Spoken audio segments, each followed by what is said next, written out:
बच्चों आज का जो हमारा क्लास होगा सीडीपी सीरीज का यह पहला क्लास होगा। ठीक है, तो पहले क्लास में हम आपको सबसे पहले बता दें कि आपका जो पहला क्लास था उस पहले क्लास में हम आपको सिलेबस अर्थात एग्जाम पैटर्न बताए थे। उसमें हम आपको बताए थे कि 5 विषय होंगे, 1 to 5 के लिए 5 विषय होंगे और उन 5 विषयों की में प्रश्नों की जो संख्या होगी वो आपको कुल मिलाकर के 150 होंगे और उस 150 प्रश्न को सॉल्व करने के बाद आपको 150 अंक मिलेंगे और वो 150 अंक जो है आपको 150 मिनट में है ना सॉल्व करने होंगे। वो 150 प्रश्न 150 मिनट में आपको सॉल्व करने होंगे।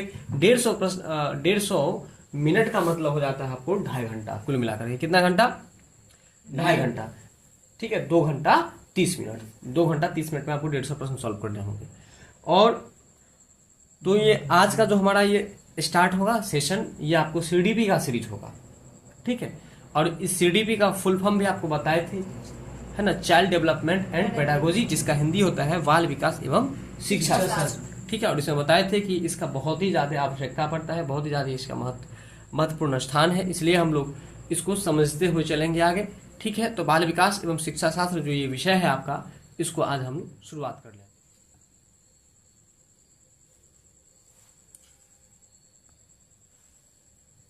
और शुरुआत के इस क्रम में आप यहाँ पर देख पा रहे हैं स्क्रीन पर, यह हमारा अध्याय 1 होगा।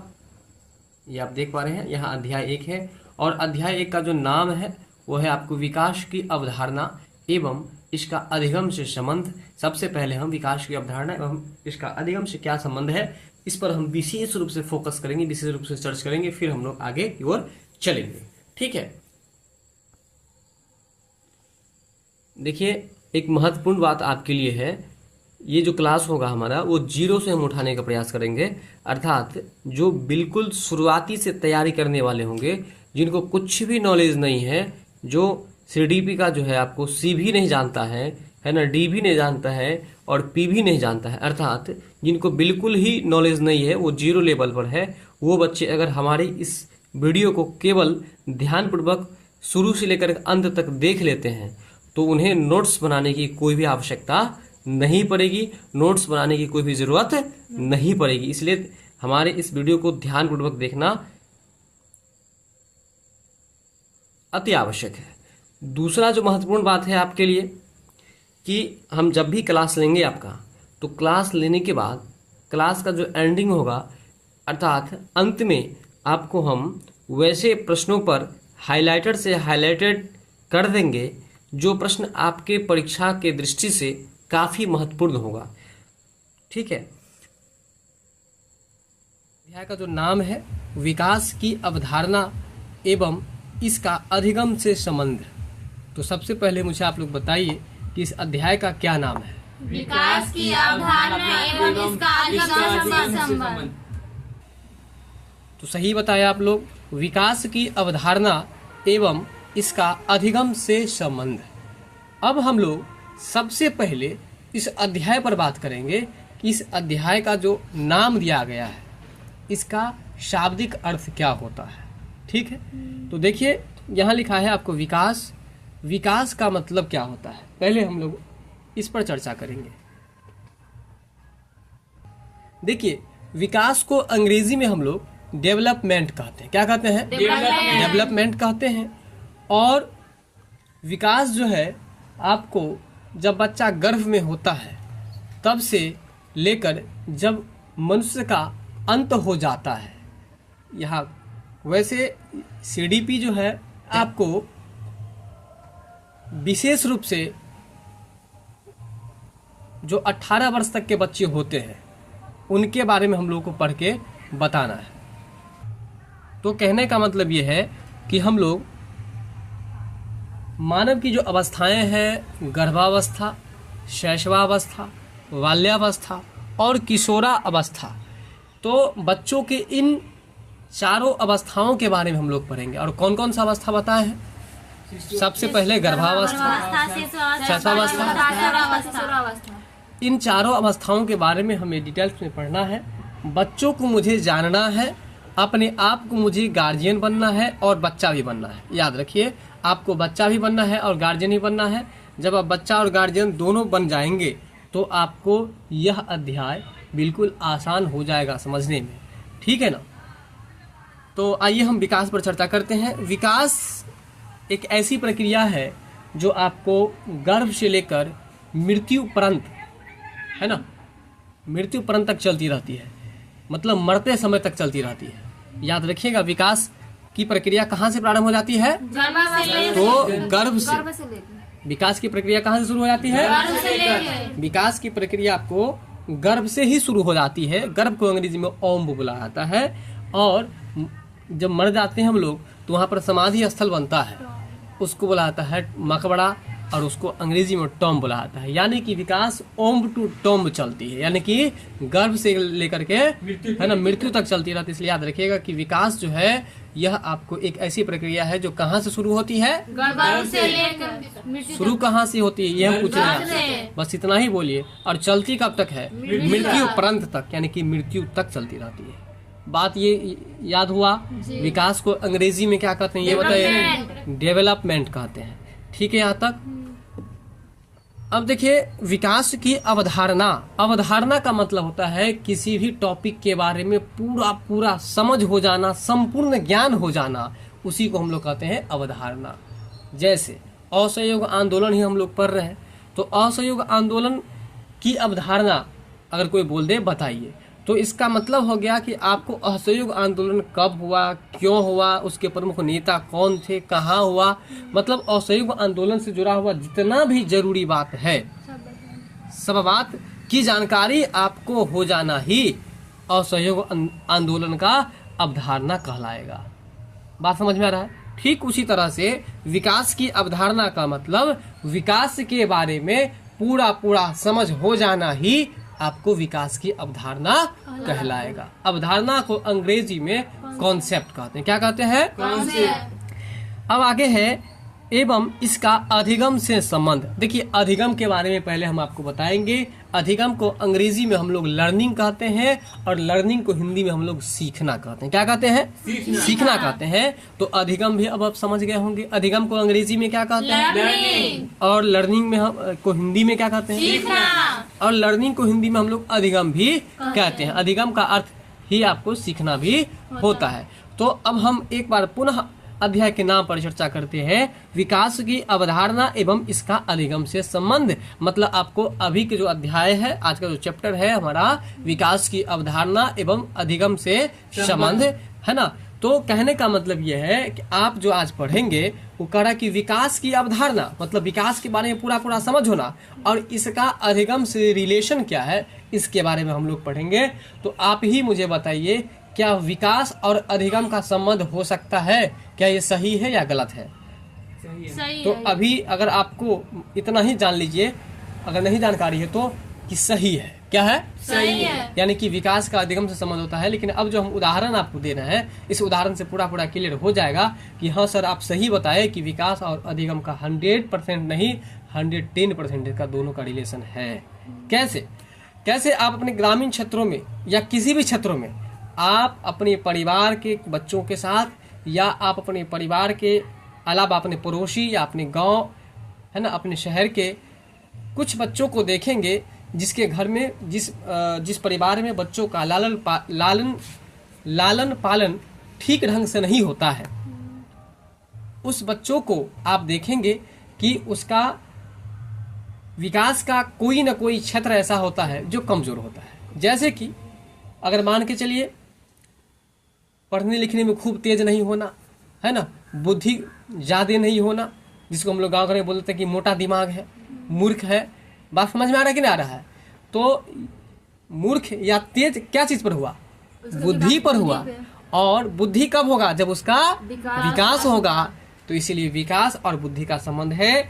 फिर से समझ लीजिए कि अगर लालन पालन ठीक ढंग से नहीं होगा तो उसका शारीरिक विकास नहीं होगा। और शारीरिक विकास का मतलब क्या? शरीर की लंबाई, चौड़ाई, वजन का जो उचित होता है बढ़ना, वो आपको नहीं जब होगा तो इसका मतलब शारीरिक विकास नहीं हुआ। ठीक है। इसके बाद शरीर के अंगों का बढ़ना उचित तरीकों से, यह भी आपको विकास का ही ये आपको ये वृद्धि का भाग है। मतलब शारीरिक विकास की अगर बात करें तो शरीर का जो है सब बढ़ना, शरीर में वृद्धि होना ही आपको क्या कहलाएगा? शारीरिक विकास कहलाएगा। तो जिसका शारीरिक विकास नहीं होगा तो क्या उस बच्चे को पढ़ने लिखने में मन लगेगा? नहीं। क्या उसकी बुद्धि अच्छी होगी? नहीं। क्या वह किसी बातों पर तर्क लगा पाएगा? नहीं। और जब तर्क नहीं लगाएगा तो क्या वो बच्चा तेज बन पाएगा? जब तेज नहीं बन पाएगा तो क्या वह अपने जीवन के लक्ष्य को प्राप्त कर सकेगा? नहीं कर सकेगा। तो इसीलिए अब आप मुझे बताइए कि बच्चों को विकास कराना जरूरी है कि नहीं जरूरी है? जरूरी है। और उसमें सबसे पहले किस विकास की जरूरत है? शारीरिक विकास। अगर शारीरिक विकास अच्छा होगा तो ही विकास का अन्य पक्ष भी आपको अच्छा होगा। अगर शारीरिक विकास अच्छा नहीं होगा तो कोई भी विकास अच्छा नहीं होगा। तो अब बताइए कि अधिगम के लिए मतलब सीखने के लिए विकास जरूरी है कि नहीं है? एकदम जरूरी है ना। तो इसलिए आप लोग भी याद रखिएगा, अपने अपने बच्चों के साथ इस चीज का ख्याल रखना है कि बच्चों का शारीरिक विकास किस तरह से होगा, इस पर हम लोग ख्याल रखेंगे, तब जाकर के अधिगम भी अच्छा हो पाए। अब जो है हम लोग आगे पढ़ेंगे कि विकास भी आपको कितने प्रकार के होते हैं, नहीं होते हैं, ये सब सारी बात आपको हम आगे बताते हैं। ठीक है, पहले हम इस पर चर्चा किए कि आपका अध्याय क्या बता रहा था, फिर इसका अंग्रेजी है उसको भी देख लीजिए। जैसे है कि concept of development and it's relationship with learning. कहने का मतलब ये है कि डेवलपमेंट और लर्निंग का जो रिलेशनशिप था उसका संपूर्ण अवधारणा हम आपको मुख्य रूप से बता दिए हैं। इसके बाद अब हम लोग आगे चलेंगे। अब देखिए इस अध्याय से कुछ महत्वपूर्ण बात आपको हम बताते हैं। ठीक है, इस अध्याय से प्रत्येक वर्ष लगभग 2 से 3 प्रश्न अनिवार्य रूप से पूछे जा रहे हैं। कहने का मतलब ये जो आपको विकास जो अध्याय है, विकास और अधिगम से संबंध, इससे आपको प्रत्येक वर्ष जो है सो कितने प्रश्न पूछे जाते हैं? 2 से 3 प्रश्न आपको पूछे जाते हैं। बात समझ रहे हैं? अतः अध्याय CTET की परीक्षा के दृष्टिकोण से अति महत्वपूर्ण है। इस अध्याय के कुछ महत्वपूर्ण टॉपिक्स विकास के आयाम है ना, वृद्धि की अवस्थाएं और विकास का अधिगम से संबंध आदि रहेगा। कहने का मतलब यह है कि ये जो चैप्टर है यह आपको महत्वपूर्ण है। इससे प्रत्येक वर्ष जो है सो 2 या 3 नंबर का प्रश्न पूछ देता है, और वो जो प्रश्न होगा वो किस आधार पर होगा तो फिर से देख लीजिए एक बार। विकास के आयाम से संबंधित होगा, वृद्धि से संबंधित होगा, और वृद्धि की जो अवस्थाएं हैं जो अभी आपको बताए, गर्भावस्था, शिशुवावस्था, बाल अवस्था और किशोरावस्था, और इसके साथ साथ विकास के अधिगम से भी कुछ प्रश्न आपको रहने का संभावना रहेगा, लेकिन प्रश्न आपको केवल 2-3 प्रश्न ही मिलेगा। इससे बात समझ गए? चलते हम लोग अध्याय में। चलिए 1.1 में जो है आपको विकास की अवधारणा, पहले हम लोग विकास पर एक बार पुनः चर्चा करते हैं। विकास जीवन पर्यंत निरंतर चलने वाली एक प्रक्रिया है, और ये स्टार्ट करने से पहले हम आपको एक बात बताते हैं। जो प्रश्न आपके लिए या जो लाइन आपके लिए महत्वपूर्ण होगा उसको हम अंडरलाइन विशेष रूप से करेंगे। तो आप सभी को भी, जो हमारे बच्चे ऑनलाइन देख रहे हैं और ऑफलाइन वाले भी, जो भी बच्चे हैं जो इस वीडियो को देख रहे हैं, अंडरलाइन जो भी हम लाइन करेंगे वही चीज़ आपके परीक्षा में रहेगा। इसलिए अंडरलाइन विशेष रूप से हम जिस पर करें उसको आप लोग को अंडरलाइन जरूर से जरूर करना है, और वही आपके परीक्षा में भी प्रश्न बनेगा। ठीक है, तो आइए।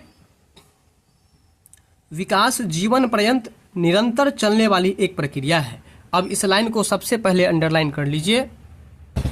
तो आप देख पा रहे हैं कि ये लाइन जो है हम आपको अंडरलाइन कर दिए हैं। विकास जीवन पर्यंत निरंतर चलने वाली प्रक्रिया है।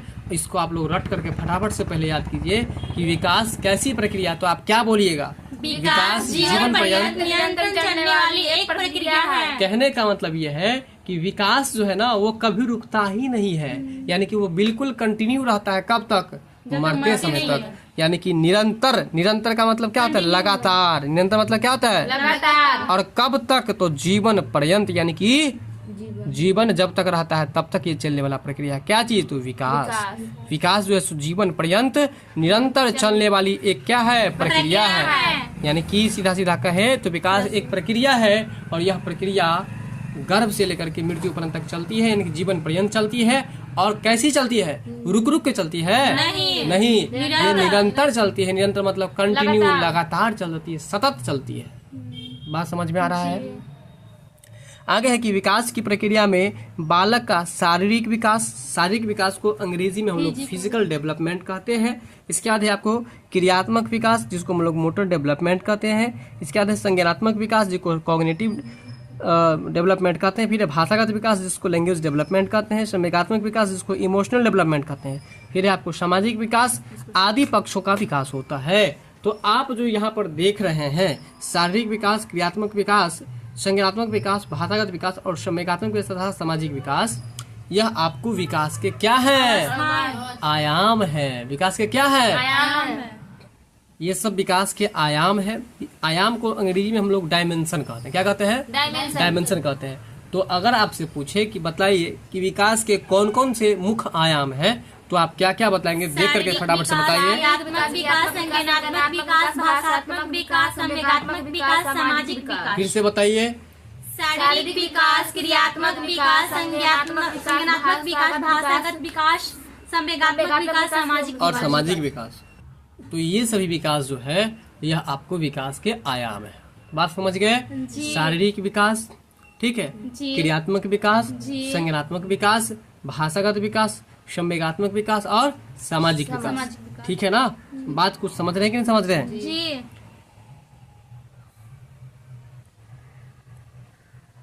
और ये भी याद रखना है आप लोगों को, शारीरिक विकास को अंग्रेजी में क्या कहते हैं, तो आप लोग बताइएगा। Physical development. चलिए क्रियात्मक, देखिए क्रियात्मक, अब हम आपको सबसे पहले बताएंगे कि शारीरिक विकास हम किसे कहते हैं। देखिए शारीरिक विकास का मतलब होता है शरीर के अंग में और शरीर की लंबाई और वजन का बढ़ना, ये आपको शारीरिक विकास कहलाता है ना? शरीर में अंगों के आकार में वृद्धि होती है कि नहीं होती है? पहले आप कितने बड़े थे? आप कितने, जब बच्चे जन्म होते तो कितने किलो का रहता है? 2 से 2.5 केजी का, लगभग 2.5-3 किलो का होता है। लेकिन अभी आप कितने केजी का है? अभी आप 40 प्लस है, या जो भी हो, 50 हो। लेकिन कहने का मतलब ये है कि पहले के अपेक्षा अभी वजन में वृद्धि हुई है कि नहीं हुई है? जी हुई है। आपके हाथों का आकार छोटा छोटा था, वो बड़ा हो गया कि नहीं हो गया? है कि नहीं? छोटा छोटा था, ये भी बड़ा हुआ है कि नहीं हुआ? बात समझ में आ रहा कि नहीं आ रहा?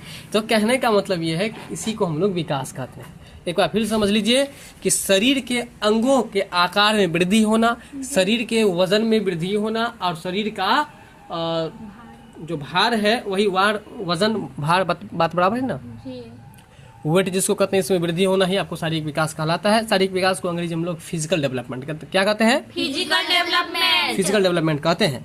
देखिए शारीरिक विकास जो है ना, यह आपको दिखाई पड़ सकता है। ये भी याद रखिएगा, शारीरिक विकास जो है ये दिखाई पड़ सकता है। जैसे आप पहले छोटे थे, आपका उंगली बहुत छोटा छोटा था, अभी आपका उंगली बड़ा बड़ा हो गया, तो वो हम देखते हैं कि नहीं देखते हैं? जी बिल्कुल। इसके बाद है आपको क्रियात्मक विकास को अंग्रेजी हम लोग मोटर डेवलपमेंट कहते हैं। क्रियात्मक से समझ लीजिए, क्रियात्मक का मतलब हो गया, क्रिया मतलब होता है काम, और कोई भी बच्चा काम कब कर पाएगा ये बताइए? जब उसको अपने मांसपेशियों पर कंट्रोल होगा तभी तो। जैसे बच्चा पैदा होता है, क्या वो तुरंत चलने लगता है? क्यों नहीं चलता है? क्योंकि उसका जो मांसपेशियां है उस पर पूरा स्थायित्व नहीं आया, वो अपने मांसपेशियों पर पूरा नियंत्रण नहीं कर पाया है, कंट्रोल नहीं कर पाया है। और फिर देखिएगा जब धीरे धीरे आपको 9 महीना तक का होता है, इसके बाद बच्चा चलने का, उठने का थोड़ा सा प्रयास करता है। नहीं, उठने से पहले आपको जैसे कि है कि नहीं, वो घिसकता है, अपने चूतर के बल खिसकने का प्रयास करता है, फिर किसी चीज को पकड़ के उठने का प्रयास करता है, फिर वह चलने का प्रयास करता है। बात समझ में आ रहा है कि नहीं? तो ये जो होता है, जैसे जैसे मांसपेशियों पर कंट्रोल होता है वैसे वैसे उसके अंदर क्या होता है, स्थायित्व बढ़ता है मांसपेशियों पर, और वह चलने फिरने का प्रयास करता है। तो क्रियात्मक विकास का अगर हम परिभाषा की बात करें तो सीधा सीधा बस इतना समझिए कि जब बच्चों को अपने मांसपेशियों पर कंट्रोल हो जाता है, और जब बच्चे चलना, उठना, बैठना, कूदना, छलांग लगाना, सीढ़ियों पर चढ़ना आदि शारीरिक जो क्रियात्मक कार्य है उसको जब करना प्रारंभ कर देता है, तो इसका मतलब बच्चों में कौन सा विकास हो गया? बात समझ में आ गया? हम आपसे पूछेंगे कि एक बच्चा है जो कि आपको सीढ़ी पर चढ़ गया, तो बताइए मोटर डेवलपमेंट हुआ है कि नहीं हुआ है? हुआ है, क्योंकि सीढ़ी पर चढ़ना आ गया। इसका मतलब उसको अपने शरीर पर, जैसे कि वो जान गया कि हम सीढ़ी पर जो चढ़ेंगे तो पहले उसको पकड़ेंगे नहीं, अगर हम बांस को नहीं पकड़ेंगे तो गिर जाएंगे, तो अपने मांसपेशियों पर कंट्रोल करना आ गया ना। बात समझ में आ रहा है? तो वही बात है, जैसे कि बच्चा कूदता है तो कूदने के लिए बॉडी को, जैसे कि हाथ को फैलाना पड़ता है, पैर को फैलाना पड़ता है, तो उसको अपने मांसपेशियों पर कंट्रोल है तभी तो वो फैलाने का प्रयास किया, और इसका वो कर भी गया। तो कहने का मतलब जब मांसपेशियों पर कंट्रोल हो जाता तो वो उसको उठना, बैठना, चलना फिरना, है कि नहीं, दौड़ना, छलांग लगाना, सीढ़ियों पर चढ़ना, ये सब आ जाता है। इसका मतलब उसमें कौन सा विकास हो गया? क्रियात्मक विकास। इसका मतलब क्रियात्मक विकास हो गया। और क्रियात्मक विकास को ही हम लोग मोटर डेवलपमेंट भी डेवलपमेंट कहते हैं। कहते हैं।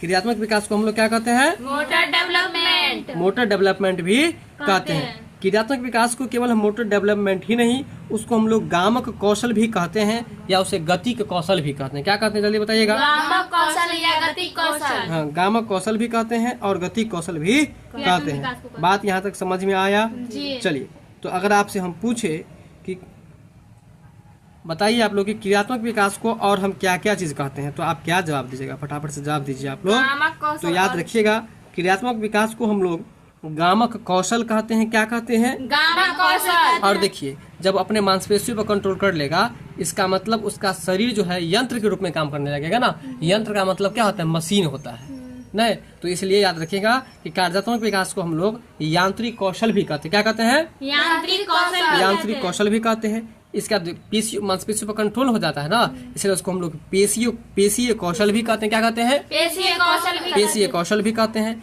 अच्छा, इसके बाद है कि लोकोमोटर कौशल भी कहते हैं। क्या कहते हैं? लोकोमोटर कौशल भी कहते हैं। इसके बाद उसको, जब बच्चा को मांसपेशियों पर कंट्रोल हो जाता है तो चलने फिरने लगता है, इधर उधर कूदने लगता है, इसलिए उसको डायनेमिक स्किल भी कहते हैं। क्या कहते हैं? Dynamic skill. डायनेमिक स्किल भी कहते हैं। और मोटर स्किल तो आपको यहाँ पर लिखा ही हुआ है। तो अगर आपसे पूछेगा कि क्रियात्मक विकास को और क्या सब कहते हैं, तो आप कहिएगा गामक कौशल, विकास है ना। इसके बाद बोलिए यांत्रिक विकास, पेशीय कौशल, locomotor skill, locomotor skill, dynamic skill, dynamic skill, गत्यात्मक कौशल, गत्यात्मक कौशल। ये सब नाम जो है आपको क्रियात्मक क्रियात्मक विकास का ही सब नाम है। बात यहाँ तक क्लियर है? चलिए, अब जो है आपको हम बताते हैं संज्ञानात्मक विकास क्या होता है। सबसे पहले ये समझिए, संज्ञानात्मक विकास को अंग्रेजी में हम लोग कॉग्निटिव डेवलपमेंट कहते हैं। अब देखिए, हम एक बात आपको बताते हैं। हम आपको बताएंगे कि आप क्या कीजिए कि आप ये जो टावर है ना, इस टावर पर आप चढ़िए और चढ़ करके ऊपर में से जैसे कूदना है आपको, तो आप क्या कूदिएगा? चलिए, हम आपसे पूछे कि बताइए 20 और 20 कितना होता है? आप 40 जवाब दे दिए। इसका मतलब मेरे मन की बातों को आप समझ सकते हैं और समझ के आप जवाब भी दे सकते हैं। इसका मतलब है कि आपके अंदर संज्ञान का विकास हो गया है। यानी कि अब इसका परिभाषा बहुत सरल हो गया संज्ञानात्मक विकास का, कि जब बच्चे किसी टॉपिक पर तर्क लगाना शुरू कर दे, जब किसी टॉपिक पर सोचना समझना शुरू कर दे, जब किसी टॉपिक के बारे में सोच समझकर जवाब देना शुरू कर दे, या किसी व्यक्तियों के बातों को समझ करके उसका उत्तर देना प्रारंभ कर दे, तो इसका मतलब है कि उस बच्चों में कौन सा विकास हो गया है? संज्ञानात्मक विकास हो गया है। कौन सा विकास हो गया है? संज्ञानात्मक विकास हो गया है। इसका मतलब संज्ञान मतलब सोच समझ करके, है ना, जवाब देने का ज्ञान उसके अंदर हो गया। इसके बाद है आपको संवेगात्मक विकास। ठीक है, संज्ञानात्मक के बाद भाषागत विकास है। अब ये भी समझिए, भाषागत विकास का मतलब भाषाई विकास। भाषागत विकास का मतलब भाषाई विकास, है ना। जब बच्चों में भावनाओं तथा विचारों को समझकर अपना विचार प्रकट करना आ जाए, है ना, जब बच्चों में भावनाओं को समझकर और विचारों को समझकर अपना विचार प्रकट करना आ जाए, तो उसको हम लोग भाषागत विकास कहते हैं या हम भाषाई विकास कहते हैं। जैसे कि हम आपसे पूछ रहे हैं कि आप क्या पढ़ते हैं, तो आप क्या जवाब देंगे? कि हम सीडीपी पढ़ते हैं। क्या जवाब देंगे? जैसे हम आपसे पूछ रहे हैं कि बिहार की राजधानी कहाँ है, पटना, है ना, क्या जवाब देंगे? बिहार की राजधानी पटना है। इसका मतलब है कि आप हमारी भाषा को समझ पाए, तभी तो आप सही सही जवाब दिए हैं। तो वही बात है, भाषागत विकास का मतलब हुआ कि जब बच्चों में भावनाओं और विचारों को समझकर जवाब देना आ जाए, जब बच्चों में भावना को, हमारे फीलिंग को और विचारों को समझकर उसका जवाब देना आ जाए, तो इसका मतलब उसमें क्या चीज का विकास हो गया है? भाषाई विकास हो गया है या भाषागत विकास हो गया है। आगे है आपको संवेगात्मक विकास। संवेगात्मक विकास समझिए, संवेगात्मक विकास का मतलब हुआ संवेग पर कंट्रोल होना। जैसे कि देखिए, क्रोध सभी के पास है, लोभी का जो आदत है वो सभी के पास है। मिठाई देकर के लोभ आ गया, है ना, कोई अच्छा सामान देकर के लोभ आ गया, तो लोभ सबके पास है कि नहीं है? यानी कि लोभ, काम, क्रोध, बात समझ रहे हैं? ईर्ष्या, ठीक है ना, ये सब आपको क्या है, संवेग है। और जब आप अपने संवेगों का समय पर आप प्रकाशन करना सीख जाते हैं, जैसे कि आपको गुस्सा ही है तो गुस्सा भी करने का जैसे जगह है, मान लीजिए आप काउंसलिंग में गए, कोई नौकरी आप एग्जाम पास किया, काउंसलिंग में गए, वहाँ जो काउंसलर था उससे आप बहसबाजी करने लगे, तो इसका मतलब बताइए कि आप अपने गुस्सा का सही प्रकाशन किए, सही समय पर आप प्रकाशन किए उसको नहीं किए। इसका मतलब है कि आपके अंदर क्या चीज का विकास नहीं हुआ है। कौन विकास नहीं हुआ है? संवेगात्मक विकास नहीं हुआ है, संवेग पर कंट्रोल नहीं हुआ है। बात समझ में आ रहा है कि नहीं आ रहा है जी? क्या चीज कंट्रोल नहीं हुआ है? संवेग पे कंट्रोल नहीं हुआ। संवेग पर कंट्रोल नहीं हुआ है। तो इसलिए याद रखिएगा कि जो बच्चा अपने संवेग, और संवेग में क्या सब आता है, जैसे भय, क्रोध, ईर्ष्या, लोभ आदि, इस सब पर जब पूरा कंट्रोल नहीं हुआ तो इसका मतलब उसके अंदर संवेग का विकास नहीं हुआ। अगर पूरा कंट्रोल हो गया, अर्थात समय पर अपने गुस्सा को, अपने डर को, है ना, अपने ईर्ष्या को समय पर उजागर करता है या प्रकाशित करता है, तो उसको हम लोग क्या कहते हैं, संवेगात्मक विकास कहते हैं। बात समझ रहे हैं कि समझ रहे हैं? इसके बाद है आपको सामाजिक विकास। सामाजिक विकास समझिए। सामाजिक विकास का मतलब होता है जैसे जब बच्चों समाज में रह करके समाज के रहन सहन का ढंग, है ना, रीति रिवाज को और सामाजिक व्यवहार को, सामाजिक दृष्टिकोण को, सब कुछ को समझ जाता है, तो उसे ही हम लोग क्या कहते हैं, इसका मतलब बच्चों में सामाजिक विकास हो गया। ठीक है ना, वहाँ की संस्कृति को समझ जाता है, उसको मतलब है कि सामाजिक विकास हो गया है। तो कहने का मतलब अभी हम लोग विकास के विभिन्न पक्षों पर चर्चा किए हैं, विकास के विभिन्न आयाम पर चर्चा किए हैं। तो कौन कौन सा आयाम था, मुझे पहले आप लोग ये बता दीजिए। विकास के कौन कौन से आयाम है हम लोग पढ़े हैं? क्रियात्मक विकास पढ़े हैं, भाषाई विकास पढ़े हैं, संज्ञानात्मक विकास पढ़े हैं, सामाजिक विकास पढ़े हैं, संवेगात्मक विकास पढ़े हैं। और इन सब सारे विकास का चर्चा हम आप लोग को खूब अच्छी तरीका से भी कर दिए हैं। सबसे पहले बताया शारीरिक विकास, और शारीरिक विकास का मतलब बताया कि शरीर के अंगों में और शरीर की लंबाई में, शरीर के वजन में वृद्धि होना ही शारीरिक विकास कहलाता है। इसके बाद हम लोग पढ़े क्या चीज, इसके बाद हम लोग पढ़े क्रियात्मक विकास, जिसको अंग्रेजी में हम लोग क्या कहते हैं, मोटर डेवलपमेंट कहते हैं। क्रियात्मक विकास का मतलब हुआ कि जब बच्चा अपने मांसपेशियों पर, है ना, नियंत्रण कर लेता है, कंट्रोल कर लेता है, और उसे उछलना, कूदना, चलना फिरना आ जाता है, तो इसका मतलब बच्चों में कौन सा विकास हो गया है। इसके बाद जो हम लोग पढ़े हैं वो पढ़े हैं संज्ञानात्मक विकास। संज्ञानात्मक विकास का मतलब होता है कि किसी भी टॉपिक के बारे में सोच समझना और सोच समझ करके जवाब देना, अगर ये बच्चों को आ गया तो उसको हम लोग संज्ञानात्मक विकास कहेंगे। ठीक है। इसके बाद आपको संज्ञानात्मक विकास के जैसे ही मानसिक विकास भी होता है, क्योंकि सोचेगा समझेगा क्या चीज से, मानसिक से ना, माइंड से सोचेगा ना, तो संज्ञानात्मक और मानसिक दोनों लगभग क्या हो गया, सेम हो गया। क्या हो गया, सेम हो गया। इसके बाद भाषागत विकास। भाषागत विकास का मतलब देखिए संज्ञानात्मक और भाषागत लगभग बराबर है, क्योंकि भाषागत विकास और संज्ञानात्मक भी आप सोच समझ कर जवाब देंगे और भाषागत में भी आप सोच समझ कर जवाब देंगे। हम आप अंग्रेजी में 2-4 लाइन आपको बोल दिए, आप कुछ भी नहीं समझे, इसका मतलब आपके अंदर भाषागत विकास नहीं हुआ है। अगर आप अंग्रेजी में जो पूछे उसका जवाब दे दिए, इसका मतलब आपके अंदर भाषागत विकास हुआ है। तो इसीलिए भाषागत विकास का ये परिभाषा क्या होता है कि जब बच्चों को किसी के विचार और किसी के भावनाओं को समझकर उसका जवाब देना आ जाए, उसे हम भाषाई विकास कहते हैं। बात क्लियर है यहाँ तक? इसका संवेगात्मक विकास, जिसको अंग्रेजी में हम लोग इमोशनल डेवलपमेंट कहते हैं। संवेगात्मक विकास का मतलब होता है जब बच्चों को अपने संवेग पर नियंत्रण हो जाए, और संवेग का मतलब भय, क्रोध, लोभ, है ना, ईर्ष्या, ये सब होता है, इस सब पर पूरा कंट्रोल हो जाए, उसे हम लोग क्या कहते हैं, संवेगात्मक विकास। हाँ, या इसको ये भी कह सकते हैं जब बच्चे अपने भय, क्रोध, लोभ, ईर्ष्या इस सब को सही समय पर प्रकाशन करता है, सही समय पर उजागर करता है, तो उसको हम लोग संवेगात्मक विकास कहते हैं। इसके बाद है आपको सामाजिक विकास। और सामाजिक विकास के बारे में बता दी कि जब बच्चे समाज में रह करके समाज का रीति रिवाज, संस्कृति, रहन सहन, ये सारी बात जब समझ जाते हैं, तो इसका मतलब है कि बच्चों में सामाजिक विकास हो गया है। बात यहाँ तक क्लियर है कि नहीं क्लियर है? अब हम लोग फिर आगे पढ़ते हैं विकास से संबंधित और भी कुछ कॉन्सेप्ट। इसके बाद है आपको आयु के साथ होने वाले जो गुणात्मक एवं परिमाणात्मक परिवर्तन सामान्यतया देखे जाते हैं।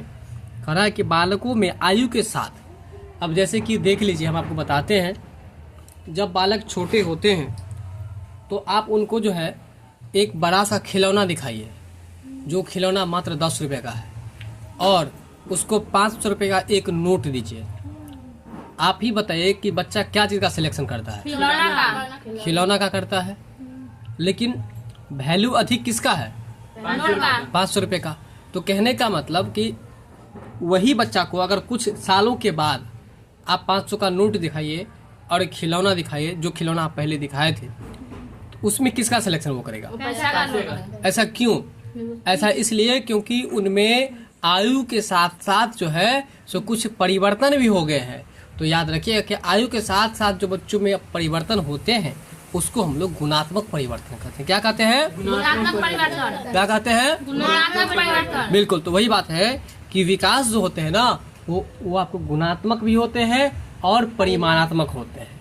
गुणात्मक मतलब होता है ऐसा विकास जिसको आप देख नहीं सकते हैं, है ना, ऐसा विकास जिसको आप देख नहीं सकते हैं। और परिमाणात्मक मतलब जिसको आप देख सकते हैं। जैसे कि जब आपके छोटे बच्चे घर में होंगे तो आप देखिएगा कि जब वह 1 साल का हो जाता है, 1 साल 2 महीना का हो जाता है, 3 महीना का हो जाता है, तो उसको कितना दांत रहता है? कभी 2 दांत, 3 दांत। लेकिन जब बच्चों से आप 2-3 साल बाद मिलते हैं तो उसके मुंह में कितना दांत देखने को मिलता है? बताइए। पूरे दांत रहता है। तो पहले की अपेक्षा आप देखेंगे कि पहले जो 2 दांत था उसमें वृद्धि होकर के आपको कुछ न कुछ अधिक हो गया है, 5, 10, 15 इस तरह से दांत हो गया है। तो कहने का मतलब आप ये चीज देख सकते हैं कि नहीं देख सकते हैं? जी। तो देख सकते हैं और देख करके आप अपने उसको गिनती करके मात्रा का पता लगा लिए। तो परिमाणात्मक जो होता है, परिमाणात्मक, ध्यान दीजिए शब्द पर, परिमाणात्मक का मतलब होता है आपको वैल्यू, है ना। वैल्यू मतलब क्या होता है? मान। जैसे कि पहले 5 गो दांत था और अब जो है सो मान लीजिए 10 गो हो गया, फिर 15 गो हो गया, फिर 20 गो हो गया, यानी कि आप उसको गिनती कर सकते हैं। तो उसको हम लोग कौन सा विकास कहेंगे? परिमाणात्मक विकास कहेंगे। बात समझ में आ रहा है कि नहीं? और गुणात्मक विकास का मतलब, गुणात्मक विकास का मतलब जब बच्चों के गुणों से संबंधित जब विकास होता है तो उसको हम लोग गुणात्मक परिवर्तन कहते हैं, या उसे गुणात्मक विकास भी कह सकते हैं हम लोग।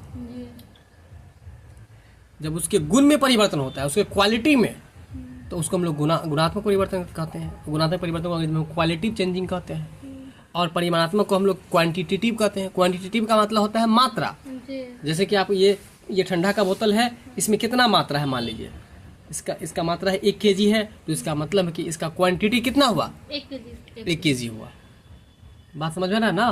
तो वही बात है कि जो मात्रा का बोध कराएगा, जो संख्या का बोध कराएगा। जैसे कि कोई बच्चा पहले 7 किलो का था, अब 2 साल के बाद ज्यादा हो गया, 12 किलो का हो गया मान लीजिए, तो इसका मतलब है कि वो कौन सा परिवर्तन? गुणात्मक या परिमाणात्मक? परिमाणात्मक मतलब उसका जो है मात्रा बढ़ गया ना, तो वो परिमाणात्मक परिवर्तन है। याद रखिएगा कि विकास जो होता है वो आपको गुणात्मक भी होता है, परिमाणात्मक, लेकिन गुणात्मक को आप देख नहीं सकते हैं, परिमाणात्मक को आप देख सकते हैं। हम इसका उदाहरण भी दे दिया आप लोगों को कि पहले बच्चा जब मान के चलिए उसको 500 का नोट देंगे और एक खिलौना देंगे तो पहले वो खिलौना ही पसंद करता है, जबकि वो 500 का वैल्यू नहीं जानता है। लेकिन धीरे धीरे आयु के साथ जो उनमें परिवर्तन हुआ, उस परिवर्तन के कारण से उसके गुण में परिवर्तन हुआ, और जब गुण में परिवर्तन हुआ तो उसको ही हम लोग क्या कहते हैं? गुणात्मक विकास कहते हैं या गुणात्मक परिवर्तन कहते हैं। बात समझ में आ रहा है कि नहीं आ रहा है? वहीं पहले 2 दांत था, फिर 4, फिर 6, फिर 10 हो गया, तो वो कौन सा परिवर्तन? परिमाणात्मक परिवर्तन हो गया, जिसको अंग्रेजी में हम लोग क्वांटिटिव चेंजिंग कहते हैं। परिवर्तन होते हैं। बात समझ में आया?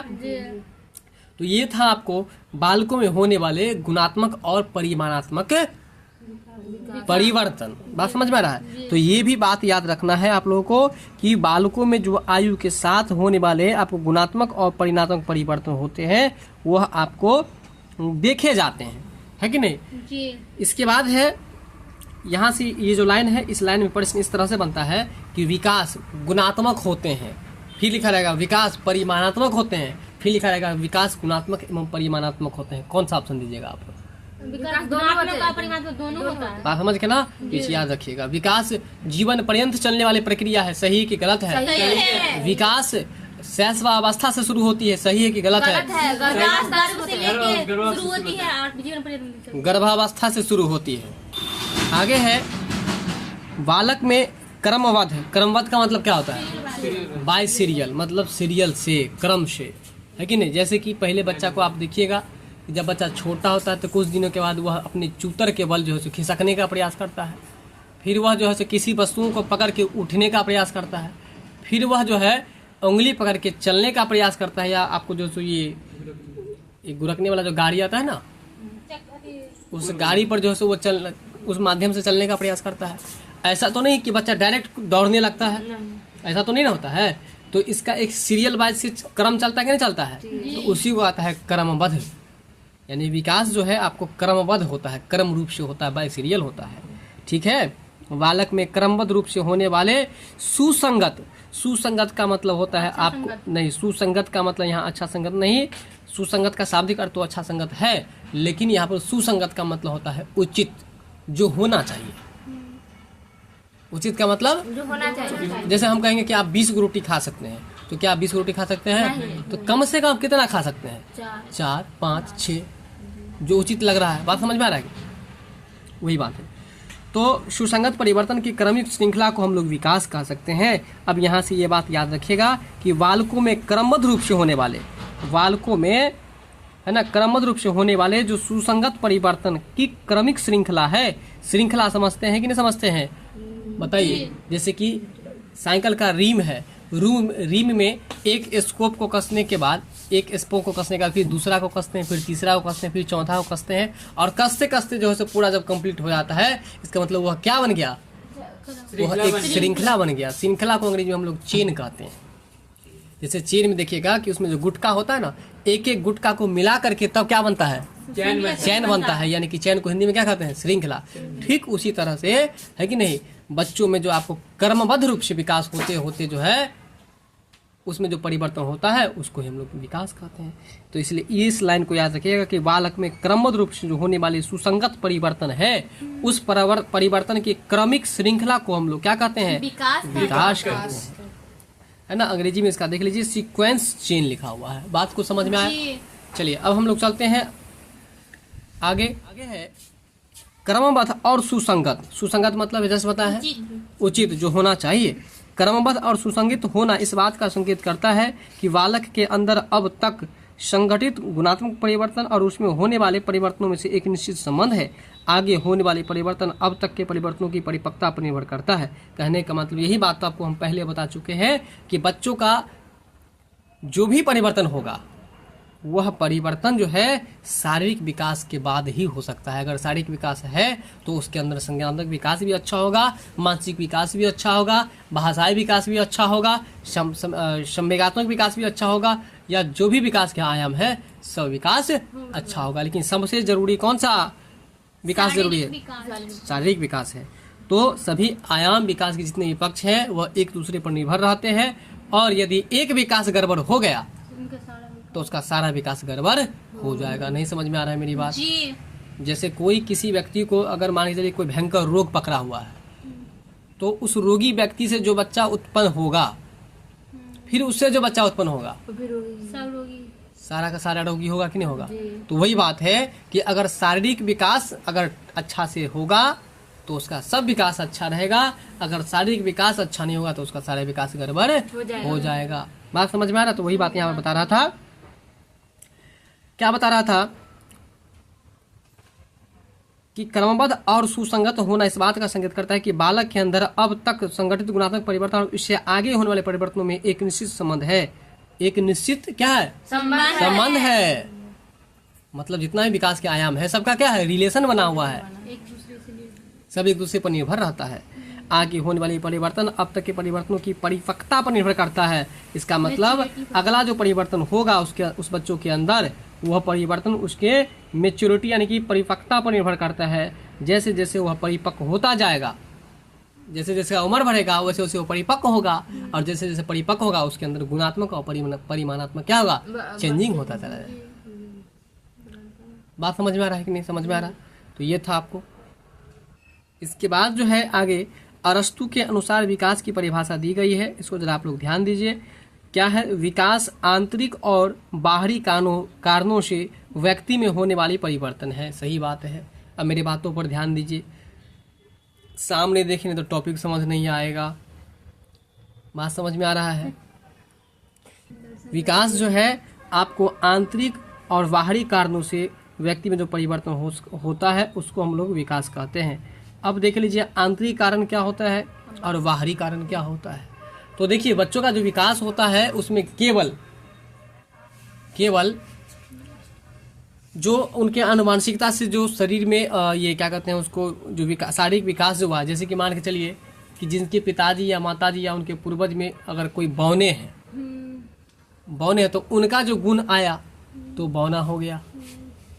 लेकिन बौना होते हुए भी अगर वो बच्चा इंडिया का है और उसको इंग्लैंड ले गया तो उस बच्चा में देखिए, सबसे पहले ये बताइए कि जो बच्चा बौना है तो वो बौना वाला गुण कहाँ से आया?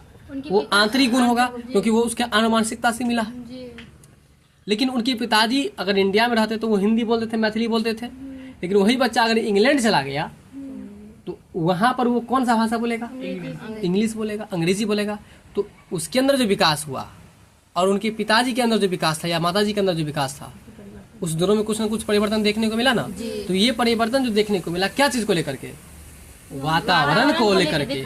इसलिए याद रखिएगा कि किसी भी बच्चों का जो विकास होता है वह आंतरिक कारण से भी होता है, जो आंतरिक कारण में आनुवांशिकता आया, और बाहरी कारण से भी होता है, जो बाहरी कारण में उसका वातावरण आया, जहाँ उसको रख दिया। इसका मतलब है कि बच्चों का विकास आंतरिक कारणों से भी होता है और बाहरी कारणों से भी होता है। यही आपको विकास कहलाता है। ऐसा परिभाषा किसने दिया है? अरस्तु ने दिया है। तो अब बताइए कि अरस्तु ने क्या कहा? तो आप कह सकते हैं कि बच्चों का विकास आंतरिक और बाहरी कारण दोनों कारणों से होता है। यह विकास की परिभाषा किसने दिया है? अरस्तु ने। याद हुआ कि नहीं याद हुआ? एक बार फिर से देख लीजिए कि विकास आंतरिक और बाहरी कारणों से व्यक्ति में होने वाली परिवर्तन है। यह किसने कहा था? अरस्तु ने कहा। आगे चले हम लोग। अगर आपसे कोई पूछे कि बच्चों का विकास जो होता है वो कैसे होता है तो आप क्या बताइएगा? बच्चों का विकास आंतरिक और बाहरी दोनों कारण से होता है।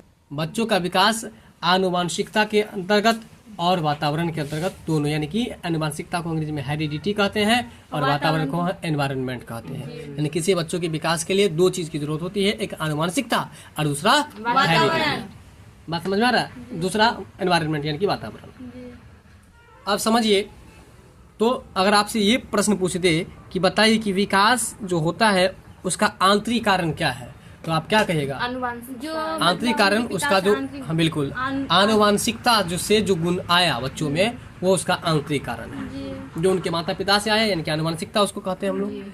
और जो बाहरी वातावरण से उसमें विकास हुआ उसको हम लोग बाहरी कारण कहेंगे। आंतरिक को अंग्रेजी हम लोग इंटरनल कह सकते हैं और बाहरी को हम लोग एक्सटर्नल कह सकते हैं। बात समझ में आ रहा है? आगे है, अगर आप पहले मुझे ये बता दीजिए कि अरस्तु के अनुसार से विकास की क्या परिभाषा आती है, बताइए आप लोग। विकास आंतरिक एवं बाहरी कारणों से। वो तो मौखिक बता दिया आपको याद रखने के लिए ना, लेकिन उसमें जो परफेक्ट देखिए परिभाषा क्या होता है कि ऐसा परिभाषा पूछने का बहुत ज्यादा चांसेस रहता है और ज्यादा चांसेस है, इसलिए ऐसे परिभाषा को याद ही कर लीजिए। तो याद कीजिए आप लोग, विकास आंतरिक एवं बाहरी कारणों से व्यक्ति में होने वाले परिवर्तन। फिर से बताइए क्या है? विकास आंतरिक एवं बाहरी कारणों से व्यक्ति में होने वाली परिवर्तन है। बिल्कुल, विकास आंतरिक एवं बाहरी कारणों से। देखिए इस तरह से पढ़िएगा तब याद होगा। विकास आंतरिक एवं बाहरी कारणों से व्यक्ति में होने वाले परिवर्तन है। एक बार फिर समझ लीजिए कैसे पढ़ना है। विकास आंतरिक एवं बाहरी कारणों से व्यक्ति में होने वाले परिवर्तन है। बोलिए। विकास आंतरिक एवं बाहरी कारणों से व्यक्ति में होने वाले परिवर्तन है। फिर से बोलिए। विकास आंतरिक एवं बाहरी कारणों से व्यक्ति में होने वाले परिवर्तन है। तो यह परिभाषा किसने दिया है? अरस्तु ने। अरस्तु ने दिया। यह परिभाषा किसने दिया है? अरस्तु ने। क्या परिभाषा दिया है भाई? विकास आंतरिक एवं बाहरी कारणों से होने वाले परिवर्तन है। व्यक्ति में होने वाले परिवर्तन है। बात समझ गए? तो ये था आपको अरस्तु का परिभाषा जो कि विकास के बारे में था। फिर जो आगे हम लोग मुनरो के अनुसार है, किसके अनुसार है? मुनरो के अनुसार। मुनरो जी क्या कहते हैं इसको समझिए। विकास जो है वो परिवर्तन श्रृंखला की वह अवस्था है जिसमें बच्चा भ्रूणावस्था से लेकर प्रौढ़ावस्था तक गुजरता है और इसी को हम लोग विकास भी कहते हैं। यह मुनरो के अनुसार बताया गया है। अब देखिए यह भी पहले समझ लीजिए, फिर आपको बताएंगे कि यह परिभाषा याद रखना है कि नहीं याद रखना है। विकास परिवर्तन श्रृंखला की अवस्था है जिसमें बच्चा भ्रूणावस्था मतलब गर्भावस्था, जब बच्चा है ना, जब बच्चा का निषेचन होता है मतलब भ्रूण अवस्था में आता है, तब से लेकर के प्रौढ़ावस्था तक का जो अवस्था होता है उसको ही मुनरो जी क्या कहें? विकास कहें। क्या कहें? विकास कहें। ठीक है। अब देखिए इसमें हम आपको एक बात बताते हैं। अरस्तु के अनुसार जो परिभाषा दिया गया है इसको आप लोग याद रख लीजिएगा। मुनरो के अनुसार जो परिभाषा दिया गया है इसको याद नहीं रखिएगा आप लोग, क्योंकि कभी भी परीक्षा में वही परिभाषा पूछा जाता है जो छोटा होता है। इसी वजह से इस छोटे परिभाषा को याद रख लीजिएगा। तो एक बार पुनः बता दीजिए आप लोग कि अरस्तु ने विकास की क्या परिभाषा बताया।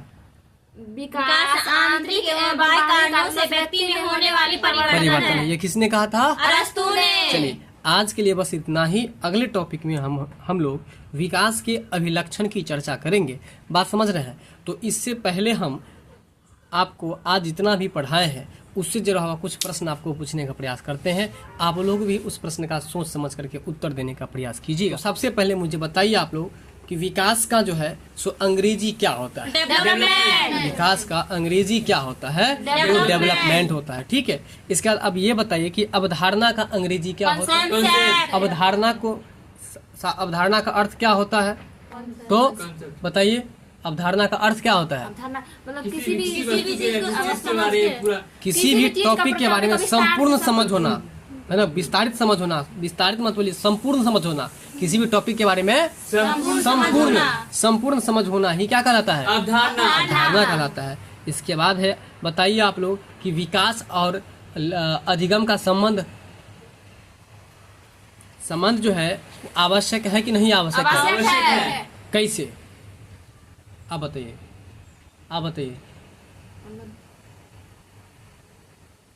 इसलिए क्योंकि अगर बच्चों का विकास अच्छा नहीं होगा तो वह अच्छा से उसका माइंड नहीं काम करेगा। जब माइंड नहीं काम करेगा तो उसका संज्ञानात्मक विकास, मानसिक विकास अच्छा नहीं हो पाएगा।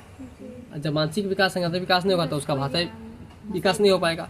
तो बताइए आप लोग कि विकास के कौन कौन से आयाम है?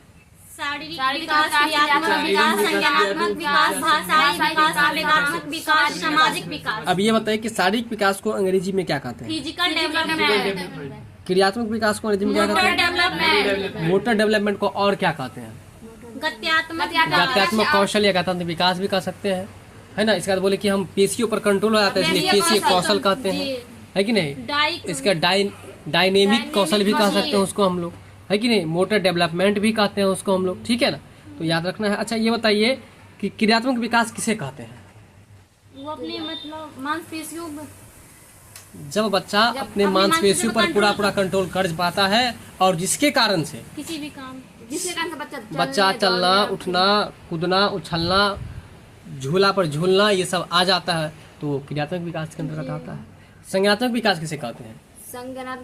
किसी भी टॉपिक को समझ उसका जवाब सही देना से संज्ञानात्मक विकास कहलाता है। हाँ, जब जवाब दे सके तो इसका मतलब समझा जाना चाहिए कि बच्चों का संज्ञानात्मक विकास हो चुका है। भाषागत विकास का मतलब क्या हुआ? ये भी आपको संज्ञानात्मक विकास के जैसे है। जब बच्चा किसी की भावनाओं को, किसी के विचारों को समझकर उसका सही से जवाब दे सके, इसका मतलब भाषा विकास हो गया।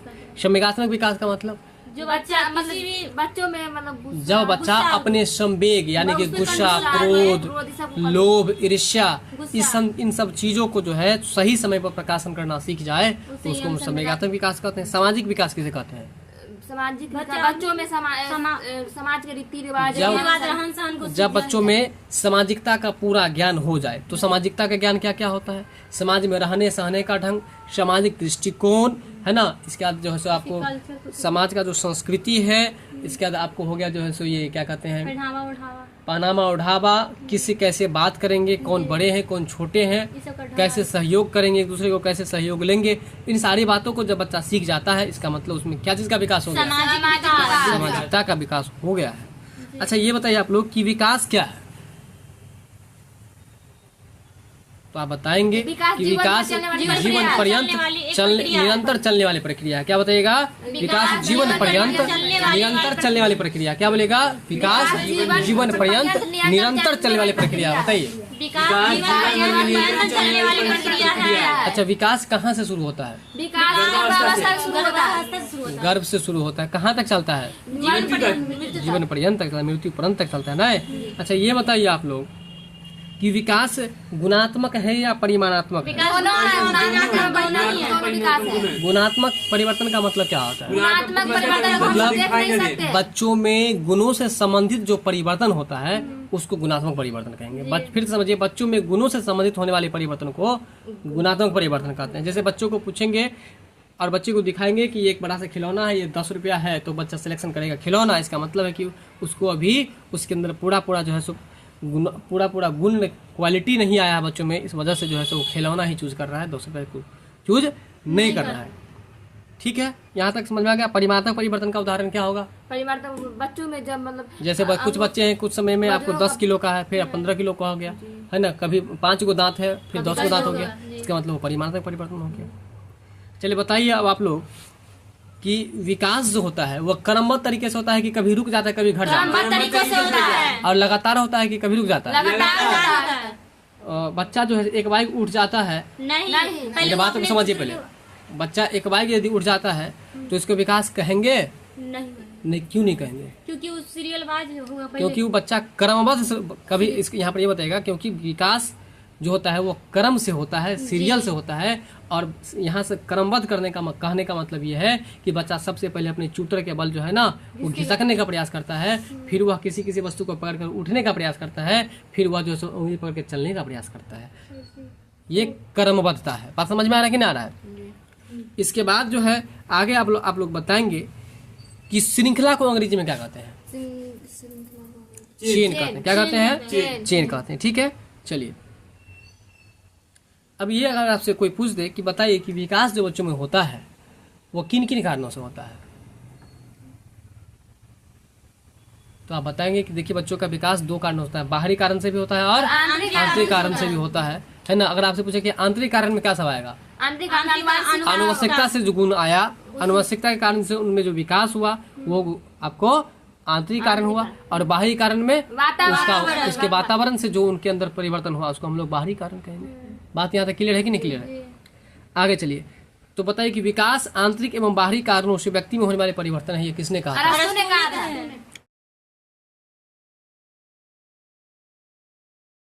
तो जैसा कि हमने क्लास के स्टार्टिंग में ही कहा था कि जब क्लास पढ़ाने के बाद, जब क्लास अंत होगा, अंत होने के बाद हम वैसे प्रश्नों को हाईलाइट करेंगे, वैसे प्रश्नों को हाईलाइटेड कर देंगे जो आपके परीक्षा की दृष्टि से काफ़ी महत्वपूर्ण लाइन होगा, काफ़ी महत्वपूर्ण कंटेंट होगा।